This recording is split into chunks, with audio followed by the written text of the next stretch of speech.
আগামী বুধবারের মধ্যে আপনাদের জানুয়ারি মাসের বেতন এবং ওভারটাইম দুটোই আপনারা পাবেন, এই নিশ্চয়তা আমরা দিচ্ছি। আমি এখানে আসার আগে বিজেএমই president Babubhai, BKME president, even vice president, তাদের সাথে কথা বলে আমি এখানে আসছি। তারাও আশ্বাস দিয়েছে যদি কোনো প্রকার এরকম সমস্যা থাকে তারা সংগঠিত ভাবে মিলে তারা এই বেতনের জিনিসটা ক্লিয়ার করবে। তবে শ্রমিক ভাইদের সাথে আমি কথা বলেছি, তাদের আমি বলেছি যে ওদের যে ন্যায্য পাওনার দিকে শুধু আমি না, আমাদের সরকার সবসময় ওদের ন্যায্য পাওনা দেওয়ার জন্য সবাই আমরা একসাথে মিলে কাজ করবো। আমরা যাতে একসাথে মিলে থাকবো, যাতে ন্যায্য পাওনা যাতে যে কোনো মিলের মালিক হোক, যত বড় যেই হোক, তাদের শ্রমিকদের যাতে ন্যায্য পাওনা যাতে পেতে যেতে পারে, এটার জন্য আমরা সবসময় থাকবো। এটা শ্রমিকরা আশ্বাস পেয়েছে আমাদের থেকে, এবং শ্রমিকরা এই বিশ্বাসে তারা চলে গেছে। তবে শ্রমিকদের আরেকটা কথা বলেছে যে তাদের এত এত ব্যস্ততম সড়ক যেটা ছিল, এই সড়কটাকে এইভাবে করে আটকানো তাদের উচিত হয়নি। কারণ এটা এখন আপনি জানেন রোজার মাস, আরো অনেক ইন্ডাস্ট্রি আছে, রোজার মাসে আপনার বোনাস দেওয়া লাগে ইন্ডাস্ট্রির মালিকদের। আপনার বিভিন্ন কর্ম ব্যবস্থার যে জিনিসটা আছে, রাস্তাটা বন্ধ করে রাখলে বিভিন্ন সমস্যা হয়। এটার জন্য তারাও দুঃখ প্রকাশ করেছে, তারা রাস্তাটা বন্ধ করেছে। ইভেন আমাদের পুলিশ ভাইদের প্রায় 7 জন আহত হয়েছে আজকে, ইভেন শ্রমিকদের সাথে এটা করার জন্য। ইভেন পুলিশ ভাইদেরও যাতে ভালো করে চিকিৎসা হয় ওইটার দিকেও আমরা তাকাচ্ছি। ইভেন শ্রমিক যারা আহত হয়েছে তাদেরও আমরা আশ্বাস করেছি, তাদেরও আমরা চিকিৎসার মাধ্যমে অতি শীঘ্রই এটা করবো।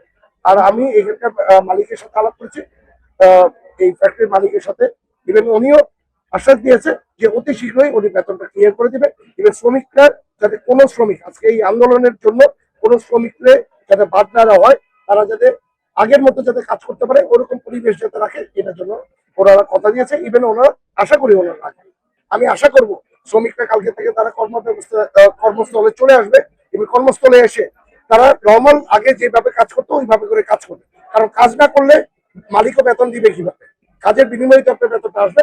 যেই বেতনের যেই গ্যাপটা হয়ে গেছে এই গ্যাপটাকে ফিল আপ করার জন্য আমরা চেষ্টা করছি। আপনাদের আশ্বাস অলরেডি শ্রমিকদের সাথে আমি কথা বলে আসছি, যে আমি ফ্যাক্টরিতে ঢোকার আগে আমি বলে আসছি যে আমি এই ব্যবস্থাগুলি ওদের জন্য নিব। এখন আমরা এসে এখানে সবার সাথে কথা বললাম, এখানকার মালিক পক্ষের সাথে কথা বললাম, মালিক পক্ষেরও ওরা মেনে নিয়েছে যে ওরা কালকে থেকে ওদের কিছু বেতনটা দেওয়া শুরু করবে।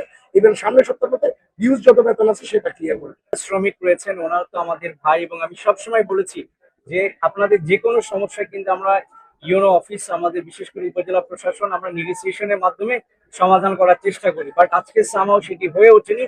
তো আমরা, আপনি যে প্রশ্নটি করেছেন, যারা আহত রয়েছেন অবশ্যই আমাদের সরকারি যে সাহায্যের বিষয়টি রয়েছে সেটি আমরা দেখবো। বাট একই সাথে একটু মানতে হবে আমাদের 7 জন পুলিশ কিন্তু আহত, তাদের একজন হেড ইনজুরি হয়েছে।